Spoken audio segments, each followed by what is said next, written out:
आप अपने को सिर्फ वाच करिए, औरों को नहीं। अपनी तरफ देखिए। मैं जब से आया था, मैं बचपन से जन्मा हूँ, अभी मेरे अंदर से द्वैत गया है, दूसरा देखना बंद हुआ है। दूसरा देखना कर्म बंद होगा, दूसरा देखना बंद होगा। अभी तक द्वैत भरम है। बाकी ऊपर ऊपर से आप सब मुझे बताते हैं ऐसा हो गया, ऐसा हो गया। हम इन बातों को नहीं मानते। जो बात मेन है, हमारे दादा ने हमको बताई है, द्वैत भरम जाए, वो क्यों नहीं मिटा? अभी तक दो दिखाई देते हैं। इसीलिए तो काम नहीं जाता, क्योंकि आज उसका काम है, आज उसका, वो बेचारा बहुत मान रहा था, तड़प रहा था, आया तो चलो हम उसका काम कराएं। हनुमान की कभी तरफ देखिए, उसने कितनी भक्ति करी है राम की। राम भी आया, राम ने एक मिसाल पैदा किया कि देखो मेरे साथ हनुमान आया और मेरे जितने कार्य मैंने कुछ नहीं किए, सब हनुमान ने किए। और हम इस बात को कहते हैं वर्क इज़ वर्शिप। अंग्रेज़ी में बोलते हैं, हिंदी में बोलो और किसी भाषा में बोलो, काम वो जो भक्ति बने। जैसे हनुमान के सभी काम भक्ति बन गए। कर्म भक्ति में उसको इतना अंदर में महानता मिली। हर जगह आज हमारे लखनऊ में देखिए, हनुमान के मंदिर बहुत ज़्यादा हैं भक्ति भाव के, राम के कहीं आपको मिलेंगे। और उसने सीधा बोला, काम करने के लिए उड़ गया आकाश में, धरती में गया, पानी के अंदर गया, सब जगह गया, हवा में उड़ा, पर उसने जय सिया राम बोला। देखिए कितनी भक्ति उसकी उत्तम थी। आज दिन तक हनुमान की भक्ति और हनुमान चालीसा सब जना गाते हैं। क्या रस है हमारी रामायण में और रामायण की भक्ति में। राम के साथ हनुमान का नाम कितना है, क्यों हुआ? क्योंकि जो अभी काम मुख से निकला नहीं, हनुमान को सिर्फ बोला सीता को इस तरह से रावण ले गया है, तुम इसका पता लगाओ। उड़ गया जय सिया राम कह के, और कहीं से भी ऊपर जाके आसमान में गदा लेकर उड़ा है। सब जगह जैसे देखा सीता माता को उतर के आया, कंफर्म किया। और राम ने बोला ये मुंदरी है, अंगूठी है, मेरी सीता माता को देना, वो पहचानेगी मेरी अंगूठी को और तुम्हें देखेगी। उस थोड़ी सी बात पर जैसे सीता माता ने उसको पहचाना है मुंदरी से, एकदम से देखिए हनुमान को कंफर्म हो गया यही सीता है। नहीं तो हनुमान ने कभी सीता के चरण के सिवाय ऊपर कभी देखा नहीं, उसके मुख को देखा नहीं। ऐसी उनकी भक्ति थी। और उस भक्ति से राम की भक्ति करके वो इतना महान हो गया। आप जो भी काम करते हैं अपने लिए, अपने वालों के लिए, भगवान के लिए क्या किया है? भगवान के लिए तुमने अपने हृदय को गंगा जल भी नहीं बनाया, शुद्ध भी नहीं किया। और तो हमारे गुरु सब होशियार हैं, कभी काम लेते ही नहीं। देखने में आता है भी इसने काम लिया, उसने काम लिया, तुम करने वाले नहीं थे। आज दिन तक अब क्यों नहीं करते हो? अगर करते थे तो अब करो, नहीं कर पाओगे। बच्चों को खींच के बड़ा करते हो। गीता भगवान सदा कहती है, बोला ये मेरा बेटा बड़ा हो गया, मैंने इसको पाल पोस के। पाल पोसने का मतलब क्या है? जब सारी प्रकृति हमारा पालन पोषण करती है तो ये क्या पालेंगे? माँ बाप क्या पालेंगे? पाल पोस के गीता भगवान कहते थे तुमने क्या खींच के उसको बड़ा किया? उसके अंदर बीज ऐसा था, गर्भस्थान से मैंने डाला, उसको प्रकृति मिली, बड़ा हो गया। तुमको खुद आश्चर्य हुआ ये इतना बड़ा कैसे हो गया, इसमें गुण कैसे आ गए? क्या किया है तुमने? एक गुरु करके भी नहीं अपने मन के कार्यों को जान सकते हो। हमारे हाथ में कुछ नहीं है। एक बंदा इंसान भगवान ने दिया है, इसके हाथ में कुछ भी नहीं है। क्या भी कर लो, सारी दुनिया को एक तरफ कर लो, कुछ करके दिखाओ, हम भी देखें। एक सुई बना के दिखाओ। इतना हम सबको अंदर में ज्ञान गुरु ने दिया, हम कुछ नहीं कर सकते, हमारे हाथ में नहीं है। गुरु नानक साहब ने बार बार ग्रंथ में लिखा, मनुष्य के कुछ नाही हाथ। फिर नहीं किसी को सेटिस्फेक्शन हुआ, उसने कहा करन करावन, करने वाला और कराने वाला दो बातें हैं। एक कराता है, दूसरा करता है। करन करावन आपे आप प्रभु स्वामी, भगवान ही करता है। देखने में आता है, हम बहुत हाथ पैर हिलाते हुए मेरे नज़र आते, पत्ता तभी हिलता है जब भगवान उसको हिलाता है। जब एक पत्ता नहीं हिल सकता तो हम और आप क्या हिलेंगे। पर अपने अंदर अभिमान देखिए, चोर हैं, कुछ नहीं कर सकते। एक नाम सिमरन के लिए कहते हैं तो मन 10 दिशाओं में दौड़ता है।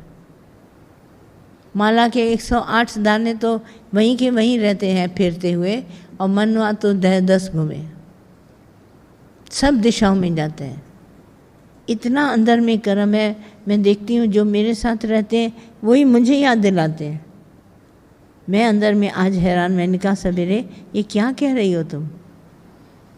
अपने तो ध्यान करती हो जो संबंधी, और मुझे भी ध्यान दिला रही। मैंने कभी तुम लोग से बोला है, कभी एक मुख से बात करी है? देख कर की भी नहीं सीखते हो। इतने होशियार उस्ताद हो तुम लोग कि पूछो नहीं।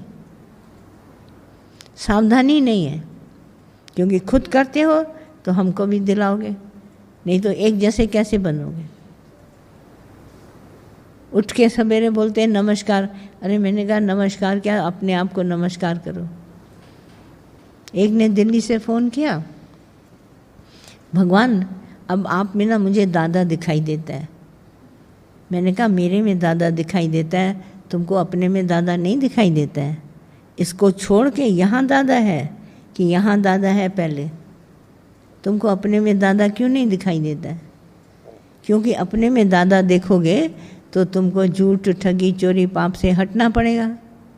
इसीलिए मुझ में भगवान देखना बहुत आसान है, दादा देखना बहुत आसान है। मैंने कहा वो तो तू है, मैं तुम्हारे से जुदा नहीं, तुम मेरे से जुदा नहीं। बहुत तारीफ़ करते हो दादा, आप दादा जैसे लगते हैं। मैंने कहा दादा मैं नहीं, तुम नहीं दादा हो। देखो ये चोरी ठगी कितनी छिप छिप के तुम्हारे अंदर पड़ी हुई है। बड़े बनते हो भगत, मैंने ये काम किया, मैंने वो काम किया। क्या है तुम्हारे हाथ में? शुक्र मनाओ, भगवान काम लेता है, नहीं तो कुछ नहीं कर सकता तुम। कौन सा काम तुम कर सकता है? मैं भी अंदर में देखूं, चाहे अपने बाल बच्चों का या है दूसरे का बाहर से, कौन सा कार्य करता है? एक भी काम तुम्हारे हाथ में नहीं है करना, पर इतनी अहमता, इतना अंदर में है। एक पानी से स्वच्छ क्षीर सागर, भगवान विष्णु के लिए बोलते हैं, वो क्षीर सागर में नहाते हैं। सिर्फ आपने तो देखा ही ज़िंदगी में सिर्फ पानी है। आधा किलो, 4 किलो, 10 किलो दूध देखा होगा, सागर नहीं देखा होगा दूध का। क्यों बोला गया है सागर को क्षीर सागर? पवित्रता है। पानी तो अलग, उसमें कोई भी गंदगी तुम मिला दोगे, पर दूध बोला क्षीर सागर है। इतनी पवित्रता एक छोटे से टुकड़े के लिए, शरीर के लिए लेकर के खड़ा हो गया है। मन और बुद्धि और इंद्रियां आज दिन तक अंदर में भटक रहा है। कभी नहीं इतने बड़े हो गए, बरसों से ज्ञान सुनते हैं। भगवान तू है, सब जगह तू है। कुछ और बात हम लोगों के दादा ने कभी आप लोगों को बोली ही नहीं। तू तू करता तू भया, मुझ में रही न मोह। इतना तू तू करो कि तुम्हारे में मुंह न रहे। पता नहीं क्या आप समझते हैं अपने आप को। मैं तो बहुत खुल के दादा का ज्ञान आपको बताती हूँ, जानकारी भी देती हूँ। तुम प्रश्न पूछो, मैं तुमको एक एक बात बताऊँगी दादा की। गुरु नानक साहब की बात बताऊँगी, श्रीमद् भागवत की बात बताऊँगी, गीता की बात बताऊँगी, सब बताऊँगी, क्योंकि दादा मुझे बता के गए हैं। सीक्रेट है, रहस्य है। तुम सीक्रेट सिर्फ जगत की बातों से जानते हो। उसको मालूम है उसकी लड़की भाग गई, उसका बेटा ने ऐसे चोरी किया, बहू अलग हो गई। तुम तो ये बोलता है, फिर मेरे से पूछता है ये भावी है कि प्रारब्ध है? कहता है मेरा बेटा और मेरी बहू दोनों अलग अलग रहते हैं और दोनों को बच्चे हैं, एक लड़का एक लड़की। वो दोनों आपस में बच्चे मिलते हैं, खेलते हैं, बात करते हैं। न मेरा बेटा बहू से मिलता है, न बहू बेटे से मिलती है। भाई क्या करते हैं, दोनों अलग अलग। मैंने कहा दोनों का इंटरेस्ट कहीं होगा, बच्चे आपस में इंटरेस्टेड हैं, वो मिलते हैं, वो नहीं मिलते। अब वे मुझसे पूछते ये भाभी है, ये कर्म है, ये प्रारब्ध है। मैंने कहा कुछ नहीं है, भगवान है। मानो कहानी हर एक अपनी लिखा के आया है, और तुम बैठ के देखो, तुमको क्या करना है। जो इतनी पिक्चर्स चेंज आती हैं पर्दे के ऊपर, तो क्या डायरेक्टर को तुम बोलता है कि ये पिक्चर क्यों आई, ऐसे क्यों हुआ, ऐसे क्यों हुआ? बोलता है उसको जाके कुछ कि ये मूवी क्यों बनाई है ऐसे? वो तुमको कभी नहीं एक्सप्लेनेशन देगा। बोलेगा मैंने जगत में देखा, उसी को मैंने छापा है। एक एक चीज़ जगत में देखी है और उसी को छापा है।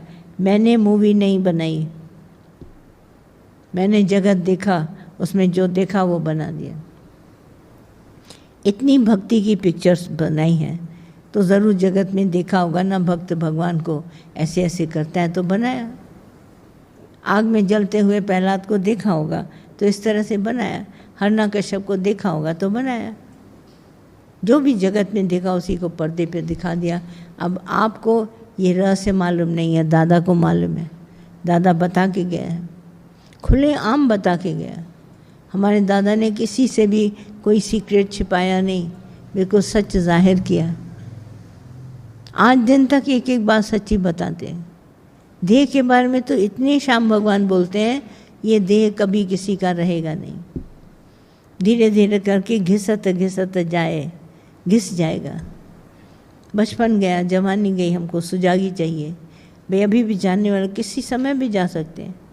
प्राणों का क्या भरोसा, पर किसी का भी भरोसा नहीं, कोई भी जा सकता है। फिर भी इतनी प्लानिंग है, इतनी बातें हैं, मैं तो समझ नहीं सकती। बहुत बुद्धि इतनी एलिवेट हो गई, इतनी हो गई है हाईलाइट में कि एक शब्द हम बोलते हैं तो दो शब्द आपके पास हैं उत्तम। ये ग्रस्त लेके आप सब बैठे हैं, ग्रस्त कौन संभालेगा? सो साहेब चिंता करे जिस उपाया जग। एक एक वाणी को फिट करो। पूरे जगत की उपासना जिसने भी करी है, जगत उत्पन्न किया है, संभालने वाला भगवान बैठा है। हम नहीं संभाल सकते जगत को। मेरे सामने तो क्या देता है, हाँ सच्ची बात है, नहीं नहीं आज तो बिल्कुल सच्चा सत्संग चला, आज तो ऐसा चला, इतनी तारीफ़ करता है। मैंने कहा मुझे अपनी तारीफ़ कभी भी पसंद नहीं आती। ये तो सब गुरु की बात मैं आपको बताती हूँ, अपना तो मेरे पास एक भी नहीं है। मैं आपको बोलूँ भाई अपनी बात बताऊँ, अपनी बात नहीं। अनुभव भी जगाया है गुरु ने, मैंने किया नहीं है। आप तो कर्तापने में जाते हैं ना, मैंने अनुभव किया है, डूअरशिप में जाते हैं। मैं डूअरशिप में नहीं, ये जागा है। सूरज निकला है, चंद्रमा निकला है, ये गुरु कृपा से हुआ है। अनुभव जागा है, अनुभव जगाया जाता है। गुरु के संग रहकर गुरु अनुभव जगाता है। ऐसे मिट्टी में पड़े हैं आज दिन तक, मिट्टी मिट्टी माना ये शरीर, ये मिटा नहीं। नाम भले इसका मिट्टी है, मिट्टी में विचार पड़े, वो बार बार उसमें से निकल आते हैं। यही विचार सिर्फ आपके देह से जुड़े, मैं मेरे से। आप आज जाके कभी वाच करिए, आपके अंदर ख्याल बहुत हैं, दबा के रखे हैं विचार। भले ना बताओ, मुझे कोई फ़र्क नहीं पड़ता आप बताए ना बताए, मैं तो जानती हूँ कि विचार हैं, मैं मेरे के विचार हैं। ये तो जो गुरु करता है उसका मिटता है, सबका नहीं जाएगा। तभी गुरु की इतनी इम्पोर्टेंस है, बहुत ज़्यादा गुरु की इम्पोर्टेंस। गुरु मिला तो अंदर से मोह ताप मिट जाएगा। अभी तक मोह और ताप की बात करते हैं, माना गुरु नहीं मिला है आपको। गुरु मिला, सतगुरु मिला, तब जानिए मिटे मोह मन ताप। मन से ये ताप मिट जाए, इसको जानो, मिटे मोह मन ताप। मिटाई नहीं मैं मेरा। हम सभी दुनिया में आए हैं, मैं मेरे में ही है। कब उठेंगे, कब जगेंगे, कौन सी हालत आएगी? मैं भी हूँ, मेरा भी है। बहुत भजन बनाए गए हैं, ज़रा सोचो, ज़रा